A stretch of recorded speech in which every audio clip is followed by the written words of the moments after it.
ये बात ज़रूर है कि अगर सरकार हमारे हक और अधिकार के बारे में नहीं सोचती है तो छात्र बड़े पैमाने पर पुनः सड़कों पर उतरेंगे और वाकई में उतरेंगे, क्योंकि सरकार की नीयत और नियति पे सवाल उठता है कि ये देना चाहते हैं या नहीं। क्या लगता है ये विद्यार्थियों को लॉलीपॉप देना कब तक बंद करते रहेंगे? देखिए, आपको जैसे कि पता है कि बिहार सरकार केवल और केवल छात्रों का हक मारने में लगी हुई है। जब पूर्व मुख्यमंत्री नीतीश कुमार ने अपने ट्विटर हैंडल के माध्यम से उन्होंने जानकारी दी थी कि आने वाले समय में 1,20,000 पदों पर जो है शिक्षकों की बहाली होगी।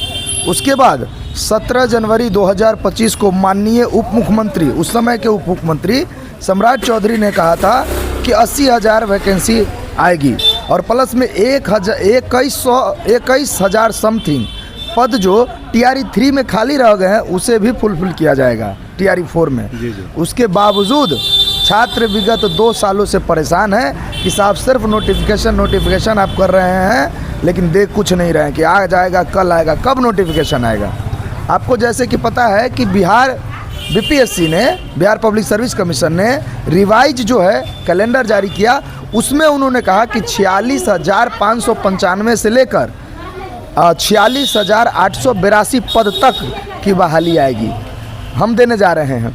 लेकिन अब इन सारी चीज़ों के अटकलें, लोकतंत्र की हत्या करने के बाद माननीय सम्राट चौधरी द्वारा संज्ञान लिया गया कि पटना पुलिस ने वाकई में छात्रों पर बर्बरता की है, सर पर लाठियां मारी, जेल भेजे, कई साथी जेल में थे। आपका भी सर फट गया जी, कई साथी जेल में थे, आज वो रिहा हुए हैं।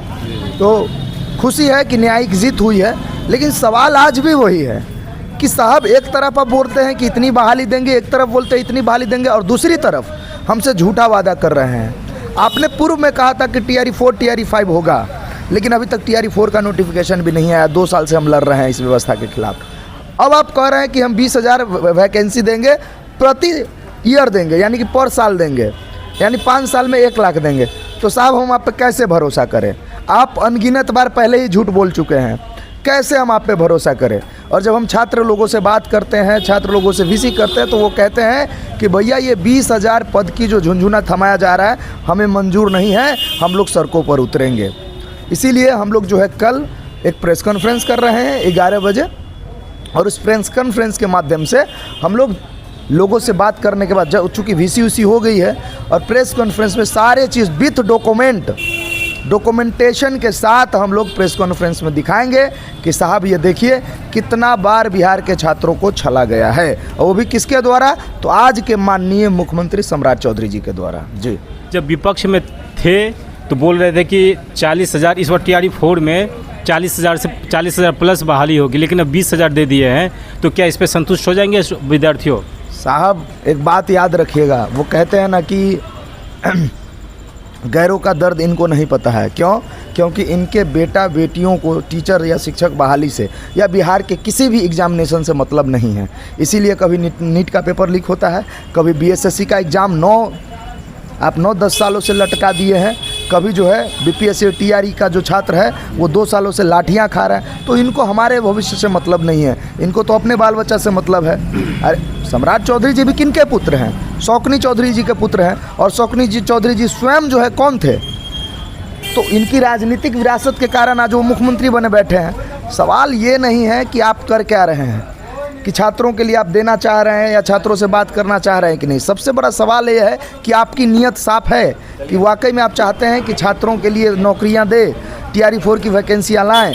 अगर चाहते हैं तो हम तब मानेंगे जब BPSC ने रोस्टर क्लियर कर दिया, रोस्टर क्लियर करके 46,595 पदों पर रोस्टर क्लियर किया, तो फिर 20,000 क्यों? आप तो ये भी बहाना नहीं बना सकते हैं कि खाली पद नहीं है।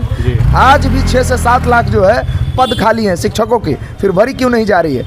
ये मैं नहीं कह रहा हूँ, मैं आपको एक चीज़ दिखा देता हूँ। ये सम्राट चौधरी जी का ट्वीट है, आप देख लीजिए। सम्राट चौधरी जी ने इस ट्वीट में क्या कहा है? तो मेरा कहने का मतलब है, जो बात आप कह रहे हैं साहब वादा की, वही तो हम मांग रहे हैं। सिर्फ हम लोग ये कहना चाहते हैं सम्राट चौधरी जी और माननीय शिक्षा मंत्री, माननीय सम्राट चौधरी CM साहब और माननीय शिक्षा मंत्री मिथिलेश तिवारी जी से कि सर, बिहार के बच्चे अनपढ़ नहीं हैं, बिहार के बच्चे ग्रेजुएट हैं। ग्रेजुएट होने के बाद उन्होंने एक डिग्री ली है B.Ed की, CTET पास किया है, स्टेट पास किया है, उसके बाद आपसे नौकरी आपके वादा अनुसार मांग रहे हैं। हम भीख नहीं मांग रहे, वो हक मांग रहे हैं जिस हक के हम हकदार हैं। और हक नहीं मिलेगा तो सड़क पर तो हम उतरेंगे साहब। और उतरने से सर आप अगर समझ रहे हैं कि पुलिसिया कार्रवाई करके हमें रोक देंगे, हमें तोड़ देंगे, तो नहीं तोड़ पाइएगा आप। तो क्या लगता है टीआरई 4 में पीटी मेंस लागू होगा? देखिए सवाल ये नहीं है कि पीटी मेंस, हम लोग पीटी मेंस देने से डरते हैं क्या? हम लोग बीपीएससी की तैयारी करते हैं, बीपीएससी में भी पीटी मेंस देते हैं। लेकिन बड़ी बात यह है कि आप एकाएक पैटर्न कैसे बदल सकते हैं? जो छात्र विगत 2 सालों से एक ही पैटर्न पे तैयारी कर रहा है और आज आप एकाएक कहिएगा, मान लीजिए सब दिन हम आपको साइकिल चलवाए हैं और एकाएक कहेंगे कि जितेंद्र जी चलिए एरोप्लेन चलाते हैं, आप चला पाएंगे? पॉसिबल है? नहीं ना है। तो मेरा कहने का सिर्फ इतना मतलब है कि आप पैटर्न बदलिए। लेकिन अब ये जो टीआरई 4 है उसमें 46,000 वैकेंसी दीजिए, 46,882 वैकेंसी दीजिए। और जब इसके बाद आप 20,000 प्रति साल देंगे, उसमें आप पहले ही ये सूचना दे दीजिए कि आने वाले वैकेंसियों में एग्ज़ामों में अब पीटी मेंस दोनों होगा, ताकि छात्र के पास समय भी होगा 1 साल का और छात्र उसी के द्वारा तैयारी भी करेंगे, उसी पैटर्न पे तैयारी करेंगे। अगर आप छात्रों को बरगलाना चाहते हैं तो बरगलाना बंद कर दीजिए। बिहार का छात्र समझदार है। तो आगे की रणनीति क्या है? आगे की रणनीति यही है कि हम छात्रों से बात कर लिए हैं हम लोगों ने। हम लोग कल एक प्रेस मीट रख रहे हैं और 11 बजे प्रेस मीट होगी गांधी मैदान में, पूरी व्यवस्थित रख कर के जगह पर, और उसमें हम लोग घोषणा करेंगे कि हम लोग को आगे का निर्णय जो है वही बताएंगे। लेकिन हाँ, ये बात ज़रूर है कि अगर सरकार हमारे हक और अधिकार के बारे में नहीं सोचती है तो छात्र बड़े पैमाने पर पुनः सड़कों पर उतरेंगे और वाकई में उतरेंगे, क्योंकि सरकार की नीयत और नियति पे सवाल उठता है कि ये देना चाहते हैं या नहीं देना चाहते हैं। जी धन्यवाद। तो ये थे अमन यादव। इनका कहना है कि सरकार की नीतियों पे सवाल उठती है। अगर इनका इच्छा है कि नौकरी नहीं देगी तो स्टूडेंट और साथ नेता फिर सड़क पर आंदोलन करने के लिए तैयार है। आप देखते रहिए यूथ जागरण। धन्यवाद।